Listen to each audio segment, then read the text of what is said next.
Sitharaman, meanwhile, has said that India would love to have a big, good and beautiful trade agreement with the US, but not without riders. Speaking to the Financial Express, the finance minister highlighted that dairy and agriculture are red lines that India has drawn in the talks with the US. The minister was reacting to President Trump's remarks that deal could soon open up the Indian market. The Indian delegation has extended its stay in Washington for negotiations by 3 days.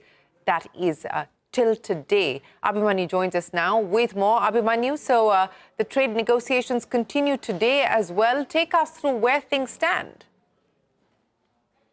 Uncertainties over the economic fallout of reciprocal tariffs still remains, as India and the US are still engaged in discussions for an interim deal and a bilateral trade agreement. India's trade delegation has extended its stay in the United States by a day, which has raised hopes for a potential interim trade deal with the United States. Last week, US President Donald Trump had indicated that a very big deal with India was likely very soon. He had also indicated that he would write letters to several countries the US is already negotiating trade deals with, and in case the deals are not negotiated before a certain point of time, those letters itself are going to substitute for trade deals. Now, it remains to be seen how early these negotiations are going to end and whether an interim deal would be signed between India and the United States. Now, concerns remain over several issues pertaining to dairy and agricultural products, in which the US has sought lower duties. It has also sought higher access, more access for GM crops, something which is being resisted by India due to domestic concerns. It remains to be seen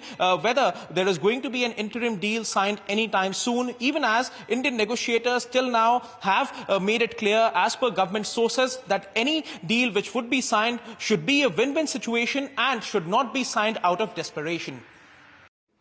All right, Abhimanyu, many thanks for joining us. So the clock ticking there as far as the deadline for the tariffs to kick in 9th July is what the date is. But as we heard from President Trump, could extend it, could even shorten the date. Now,